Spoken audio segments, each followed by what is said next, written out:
Nestled in the Bavarian Alps, Neuschwanstein Castle stands as one of the most breathtaking and enigmatic architectural achievements in Europe. Rising dramatically above the lush forests and jagged cliffs of southern Germany, the castle has become synonymous with fairy tales, inspiring countless legends, and even serving as the model for Disney's Sleeping Beauty castle. Yet, behind its whimsical facade lies a story of ambition, artistic vision, tragedy, and mystery. Neuschwanstein Castle was the brainchild of Ludwig II of Bavaria, a monarch whose reign was marked by a fascination with the medieval past and a deep love for art, music, and legend. Born in 1845, Ludwig was enthralled by the operas of Richard Wagner, whose grand tales of knights, chivalry, and heroic quests resonated deeply with the young king. Ludwig's passion for Wagner's work played a crucial role in shaping the castle's aesthetic and purpose. When Ludwig ascended the Bavarian throne in 1864 at the age of 18, Bavaria was an independent kingdom, albeit overshadowed by the rising power of Prussia. In 1866, Bavaria was forced into an alliance with Prussia after losing the Austro-Prussian War. This political shift effectively reduced Ludwig to a figurehead, stripping him of real power.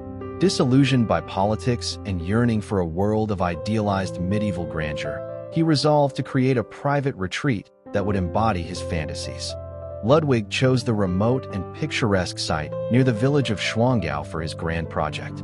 The location already held historical significance. On the same rocky outcrop once stood two medieval castles, Vorder Hohenschwangau and Hinter Hohenschwangau. These ruins, combined with the dramatic alpine scenery, provided the perfect setting for Ludwig's dream castle. In 1869, construction began on Neuschwanstein, a name meaning New Swan Stone.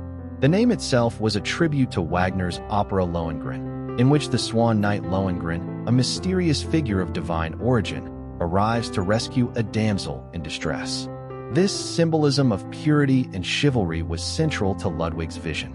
The project was designed by Christian Jank, a theatrical set designer rather than a conventional architect. This choice underscored Ludwig's intention to create not merely a fortress, but a fantastical stage-like setting where he could retreat from reality. The castle's construction was overseen by Eduard Riedel and later George von Dahlmann, blending Romanesque, Gothic, and Byzantine architectural elements into a single, stunning composition. Building Neuschwanstein was an immense challenge. The site's remote location meant that materials had to be transported up steep, narrow paths, and workers often toiled under treacherous conditions. Despite these difficulties, Ludwig pushed for extravagant and meticulous craftsmanship. Unlike medieval castles, which were built for defense, Neuschwanstein was purely decorative, designed as an idealized vision of the Middle Ages. The castle's interiors were filled with references to Wagnerian operas, adorned with frescoes of heroic sagas, mythological creatures, and medieval legends. The Grand Throne Room, inspired by Byzantine cathedrals, featured a magnificent golden mosaic floor, but ironically, it lacked an actual throne. One was never completed before Ludwig's death. Ludwig became increasingly obsessed with the castle's construction, pouring vast sums of money into it despite warnings from his ministers.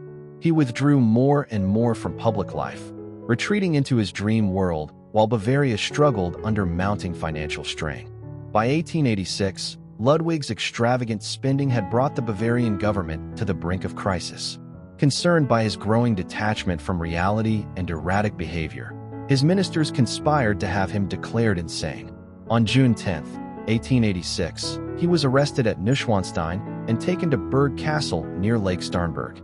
2 days later, Ludwig was found dead in the lake, alongside his psychiatrist, Dr. Bernhard von Gutten. The official cause of death was drowning, but mystery still surrounds the circumstances.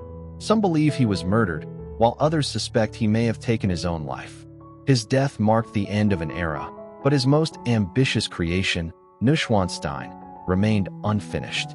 Following Ludwig's death, the Bavarian government, which had once condemned the project as wasteful, quickly recognized its potential. To recoup some of the costs, the castle was opened to the public just weeks later. Ironically, the castle that Ludwig had intended as a personal refuge became one of the most visited attractions in Germany. Over the decades, Neuschwanstein withstood the turbulence of two world wars.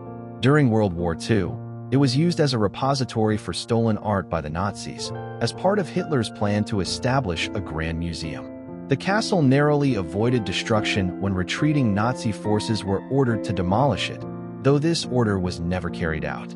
After the war, Neuschwanstein was restored and became a major tourist destination. It gained even more recognition in the 20th century when Walt Disney used it as inspiration for Sleeping Beauty's castle, solidifying its place in popular culture. Many legends surround Neuschwanstein and its eccentric creator.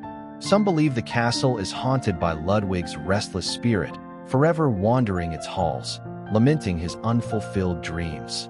Mysterious sightings of a ghostly figure dressed in regal attire have been reported by visitors and staff alike, often seen near the throne room or gazing out from the castle's highest windows. Others have claimed to hear faint, melancholic music drifting through the corridors, as if Ludwig's love for Wagnerian operas continues even in death. Another intriguing speculation involves the existence of hidden passages and secret tunnels beneath the structure. Some theories suggest that Ludwig, ever the dreamer and recluse, had underground chambers built for his personal retreats, though no conclusive evidence has been found. Stories persist of lost treasures buried deep within the foundations, fueling the imaginations of historians and treasure hunters alike. One of the most enduring myths is that of Ludwig's unfinished vision.